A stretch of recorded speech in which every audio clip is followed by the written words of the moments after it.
2014 के बाद से कांग्रेस पूरी तरीके से हाशिया पर आ चुकी है।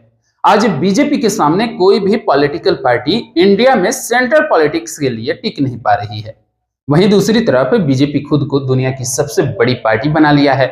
इसका प्रमुख कारण है स्वार्थ की पॉलिटिक्स। आइए समझते हैं पूरी कहानी। शुरू करते हैं हम बिहार से। बिहार में एक समय कांग्रेस को मात देने वाला कोई नहीं था। वहीं नीतीश और लालू दोनों ने कांग्रेस के खिलाफ बिहार में बिगुल फूंका और कांग्रेस को ऐसा बिहार से बाहर किया कि आज तक कांग्रेस अपना अस्तित्व बिहार में ढूंढ रही है। मुख्य रूप से बिहार में राजद, जेडीयू और बीजेपी पॉलिटिकल पार्टी है। बिहार में कांग्रेस राजद का हाथ पकड़कर नैया पार करने में जुटी रहती है। अब यहाँ कांग्रेस जिसका हाथ पकड़कर नैया पार करने में जुटी हुई है, उसको सेंट्रल पॉलिटिक्स से कोई मतलब ही नहीं है।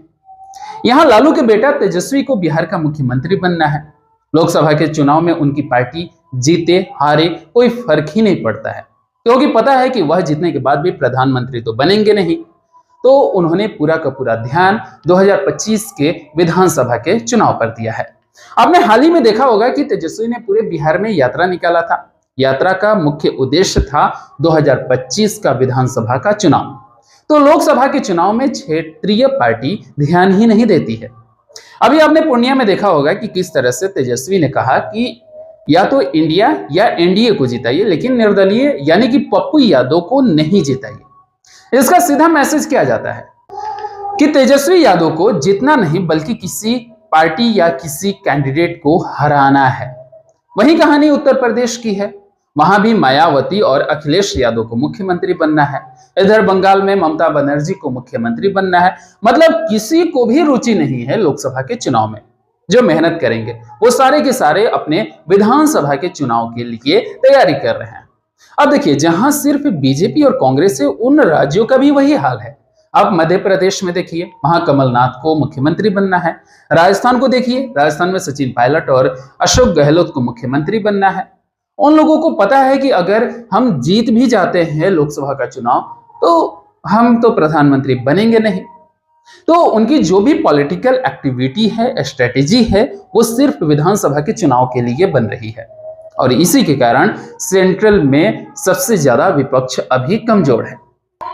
अन्य बची हुई पार्टियां जो हैं, उनको लगता है कि अगर हम अकेले लड़ते हैं तो बीजेपी के सामने हम टिकेंगे नहीं, और अगर हम बीजेपी के साथ चले जाते हैं तो मुझे बेनिफिट मिल जाएगा, मुझे 2-4 सीट मिल जाएगा, जिसमें हम अपने जीजा, साला, छोटे भाई, अपने मामा, काका को खड़ा करा देंगे, जीत जाएंगे, उन्हें छोटा मोटा मंत्री का पद मिल जाएगा।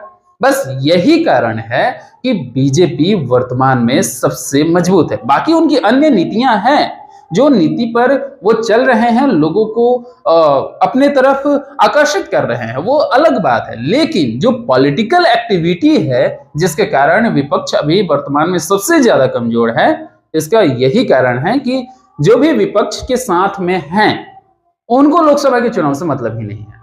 उनको सिर्फ विधानसभा के चुनाव से मतलब है, उनको सिर्फ मुख्यमंत्री बनना है। खैर, आगे और भी हमारी वीडियो आते रहेगी और आपको और भी जानकारियां देते रहेंगे। अगर आप फेसबुक पर देख रहे हैं तो पेज को फॉलो कर लें। अगर यूट्यूब पर देख रहे हैं तो चैनल को सब्सक्राइब करने के साथ ही नोटिफिकेशन बेल पर क्लिक करके ऑल पर प्रेस कर दें। धन्यवाद।